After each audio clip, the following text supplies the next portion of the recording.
Et bonjour à tous, ici Atchoum, bienvenue dans l'épisode numéro 9 d'Empire Patton Puzzle. Et pour cet épisode, on va s'attaquer aux analyses de Frappe Titan. Et je suis déjà super content puisque une abonnée et par ailleurs une amie dans la vraie vie, c'est aussi un peu pour ça qu'elle l'a fait, elle m'a transmis une vidéo de Frappe Titan analysée. Donc le but de cette vidéo, ça va être de regarder un petit peu les choix qu'elle a fait et voir s'il y avait moyen de faire mieux et éventuellement voilà, analyser un petit peu les prises de décision. Alors déjà, au niveau de l'équipe qu'elle a alignée, le choix des héros est bon, dans le sens où tous les héros sont des bons héros contre Titan. Zéline a des bons dégâts de tuiles, elle, en plus elle diminue l'attaque du Titan, donc ça va être utile. Peters, il permet que le Titan ne gagne pas de mana, et il me semble que ses dégâts de tuiles sont corrects. Lyanna, bon dégâts de tuiles et cogneur, et Gaderus, qui est un booster secondaire. Et bien sûr Wukong, booster principal, qui est bien à la fin, placé à la fin. Donc bon, personnellement je fais aussi ça, mais je pense que c'est assez pratique en fait de l'avoir à la fin. Ça vous permet vraiment de claquer tous vos pouvoirs avant. Alors simplement au niveau du positionnement des héros, j'aurais mis plutôt Gaderus entre Zéline et Lyanna, qui sont les deux héros qui ont le plus de dégâts de tuiles.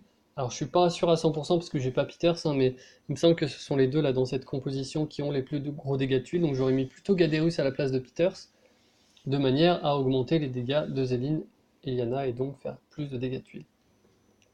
Ensuite, au niveau des items, alors il y a un arrêt du temps, bannière de tortue, élixir. Alors les trois derniers, je suis assez ok. La potion rouge, moi personnellement, j'en prends pas.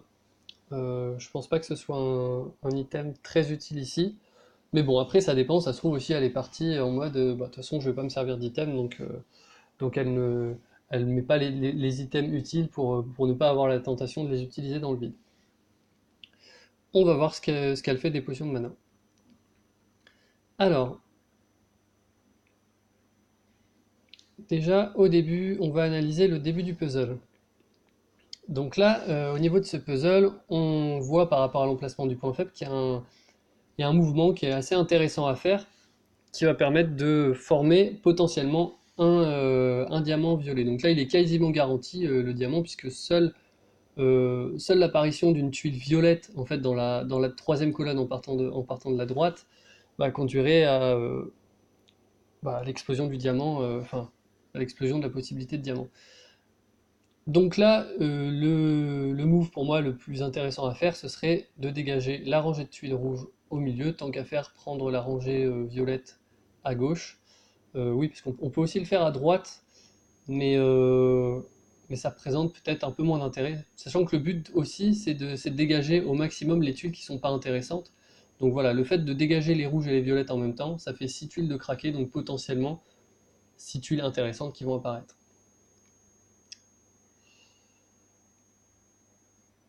Ok, donc c'est ce qu'elle a choisi de faire.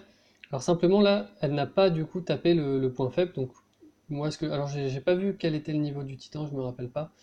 Mais bon, moi ce que j'aurais pu faire, c'est bah, ajouter une bannière de tortue, simplement, vu qu'on va se faire taper. Mais bon, peut-être que on est sur un titan qui est pas si redoutable que ça, donc elle sait que le titan va pas lui tuer un héros. Voilà, bon, c'est le cas, effectivement, il tape à 455 le titan, donc c'est pas très important. Donc là, elle forme son diamant. Alors ici, pardon, la tuile était à l'origine à la place de la bleue, hein, elle était en haut. Donc clairement, je pense que c'est le mieux à faire. Craquer directement le diamant en fait en faisant un mouvement vers le bas.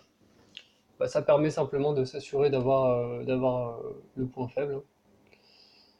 Donc voilà, encore une fois, on se débarrasse des tuiles qui nous plaisent pas. Là, ce qui est bien, c'est qu'en fait, ça craque au passage chaque fois quelques tuiles vertes et quelques tuiles jaunes, et ça charge du coup la mana des héros. Alors là, ouais, point faible, ça me semble aussi être la meilleure option. Alors à ce moment-là, là, on peut plus taper le point faible. On n'a pas forcément de héros qui sont dans le mal. Donc pareil, on peut craquer une bannière de tortue, hein, mais c'est pas forcément indispensable, vu les dégâts qu'a fait le titan sur sa première attaque. Donc là, ce qu'il faut regarder en fait, c'est bah, est-ce qu'il y a d'autres diamants à former ailleurs ou ce genre de choses. Bah là, en vrai, non. moi ce que j'aurais tendance à faire, c'est la rangée bleue, qui permettra de relever en fait la tuile jaune qui est tout en bas là, et potentiellement de former une possibilité de diamant. Donc là, ce qu'elle préfère faire, alors ça c'est quand même assez malin. Elle a craqué les tuiles jaunes dans le vide. Ce qui fait qu'elle s'assure que la compétence de Wukong va être chargée. Parce qu'il faut le savoir, quand vous craquez des tuiles dans le vide, la mana se charge 2 fois plus rapidement. Là, Wukong, il était à peu près, il était 60% chargé. C'est un moyen. Donc il va se charger en 10 tuiles, si je dis pas de conneries. C'est-à-dire que là, en gros, il lui manquait 4 tuiles pour être chargé. Et le fait de craquer la rangée dans le vide, c'est équivaut à 6 tuiles. Donc ça lui garantit en fait le chargement de Wukong. Alors, donc là, elle choisit de charger Wukong parce qu'elle a une rangée verte dans le point faible. Alors ça, c'est assez intéressant. Euh, Surtout que là, en fait, parmi ses pouvoirs, il n'y a pas vraiment de pouvoir qui doit absolument marcher. C'est-à-dire qu'elle n'a pas, par exemple, un casse-défense. Donc ça aurait été intéressant d'avoir un casse-défense, mais bon, vu qu'elle en a pas, elle peut craquer Wukong avant le pouvoir de ses autres héros. Ce qui fait que, bon, Zéline, Peters et Lyanna vont peut-être rater leurs compétences. Mais ça va pas lui empêcher d'avoir plus de dégâts de tuiles, en fait. Parce que même si Gaderus rate son sort, il va toujours conférer un bonus à côté, si jamais il a son pouvoir. Alors, là, attendez, je vais revenir un petit peu en arrière. Voilà, là on en était là. Euh, Là, moi, à cet endroit-là, ce que j'aurais fait, sûrement, c'est que j'aurais craqué les tuiles, les tuiles rouges tout à gauche, dans le vide, de manière à me garantir, en fait, une attaque dans le point faible au prochain, avec la rangée bleue qui se serait créée. Bon, après, au final, du coup, elle fait la jaune. Là, son puzzle s'essouffle un peu, et c'est un peu dans ce genre de cas où des fois on panique. Vous avez aussi remarqué qu'elle a fait le choix de garder ses pouvoirs pour quand Wukong ne fera plus effet. Donc là, voilà, elle commence à prendre cher. Là, elle craque du coup ses pouvoirs parce qu'elle se dit qu'elle a plus trop de puzzles, je pense. Ok. Elle craque. Bon, là, c'est vrai qu'elle est sur la fin du pouvoir de Wukong, donc bah, faut craquer le peu de tuiles le peu de tuiles vertes qui lui reste. Je pense que c'est intéressant de les craquer. Et là, ça commence à être un peu compliqué. Alors, sachant qu'au passage, je l'ai pas commenté, hein, mais elle a craqué une bannière verte, puisqu'elle a vu que le titan allait avoir son pouvoir, donc ça aussi, c'est assez malin. Donc voilà, encore une fois, Gadeus manque, mais on s'en fout. Il confère un bonus donc à Lyanna et Wukong. Dommage que ce soit pas Lyanna et Zedin, mais bon, vu la tête du puzzle, c'est peut-être pas si mal. Ok. Euh, Là, il y a une possibilité de créer une opportunité de diamant en fait en faisant la rangée bleue à droite. Je sais pas si vous le voyez, enfin la ligne bleue.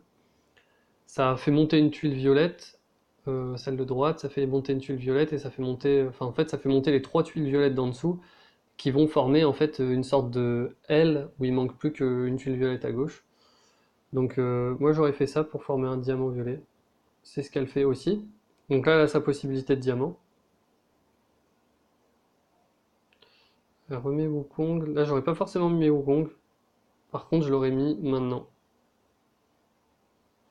Là elle a enfin, elle a des tuiles qui sont garanties dans le point faible et puis ça combotte en plus avec les autres tuiles donc c'est pas mal. Voilà, c'est un beau combo.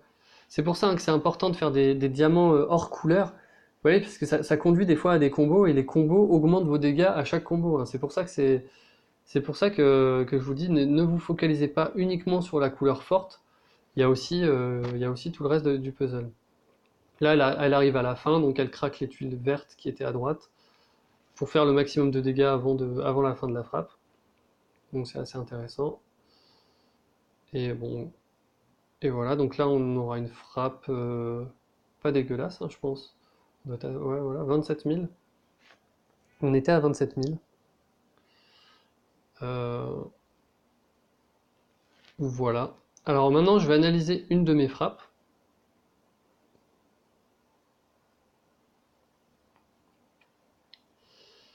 Alors, je sais plus laquelle c'est. Je crois que c'est celle-là. Ah, voilà. Ça peut être une frappe intéressante parce qu'on est sur un titan rare, donc rouge. Alors voilà. Donc la particularité du titan rouge rare, c'est qu'il renvoie les dégâts.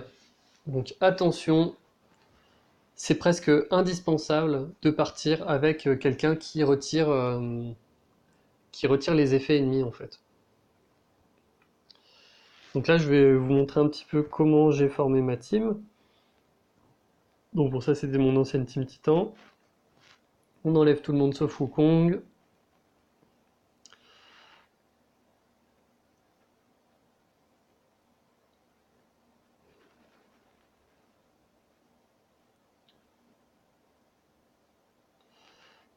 Et voilà, Sonia. Donc, alors simplement, pourquoi je les ai placés dans cet ordre-là? C'est parce que je sais quelle troupe est associée à quel héros en fait. Donc là, je sais par exemple qu'en choisissant Isarnia en premier, ça va prendre ma meilleure troupe, qui est la troupe de mana qui augmente le plus les dégâts d'attaque.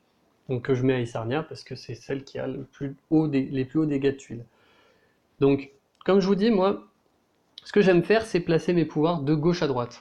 Donc là, dans l'ordre, je vais bien utiliser idéalement Kirill, Isarnia. Après, Thorn et Sonia, c'est indifférent, mais bon, par habitude, je mets Thorn au milieu. Il faut savoir qu'il me semble que le tigre rouge, il fait des dégâts sur 3 personnes. Et il faut savoir que contre les pouvoirs qui font des dégâts sur 3 personnes, le héros qui a le plus de chances de se faire toucher, c'est celui qui est au milieu. Donc là, c'est pour ça aussi que je mets Thorn au milieu, parce que il est plus robuste que Sonia, il va pouvoir plus encaisser les coups, donc s'il se prend plusieurs fois son pouvoir, il va normalement s'en sortir. Alors Sonia, petit bémol, c'est que bah quand elle fait son pouvoir, elle se prend quand même le renvoi de dégâts initialement et après elle retire les effets. Donc c'est un peu dommage, mais bon. Je pense que c'est quand même mieux de mettre Sonia que par exemple Mélandor qui va se faire défoncer par un titan rouge et qui va en plus pas contribuer aux dégâts de tuiles. Voilà, au niveau item, on part avec. Je suis sûr de ça? Ouais, voilà. Euh, on part avec un arrêt du temps. Alors, contre les titans rares, moi je mets souvent des arrêts du temps ou des tornades. Simplement parce que vraiment, bah, on a envie de faire du score contre les titans rares.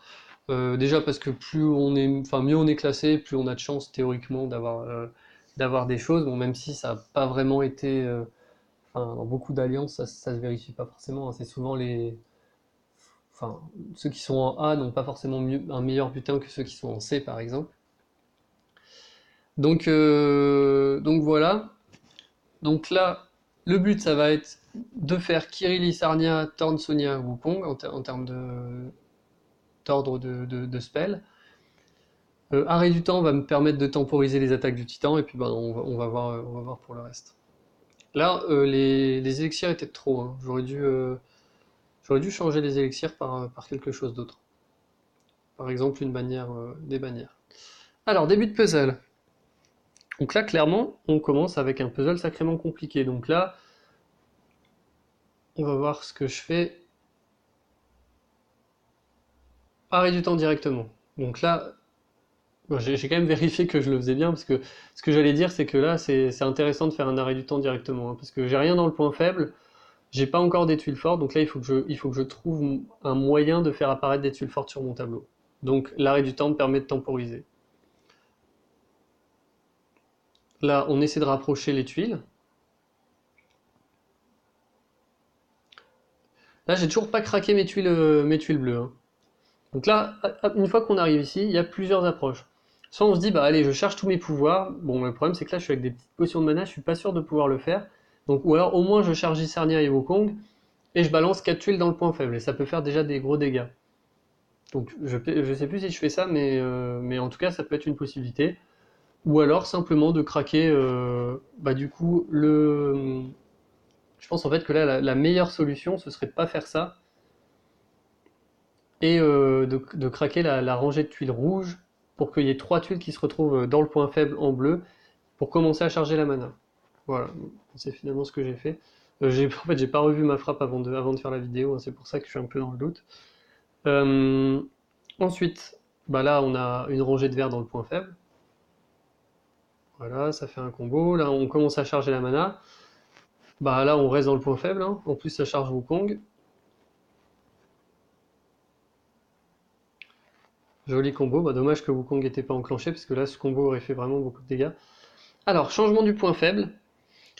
Et là, on a nos pouvoirs qui sont enclenchés. Donc, ce qu'il faut faire, c'est Kirill, Isarnia, Thorn, Sonia.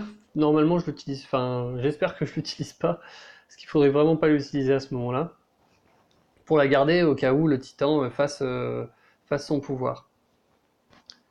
Donc ensuite, au vu du tableau, je pense que le plus intéressant, c'est de faire la rangée jaune qui va comboter sur un dragon bleu. Donc voilà, j'ai gardé Sonia.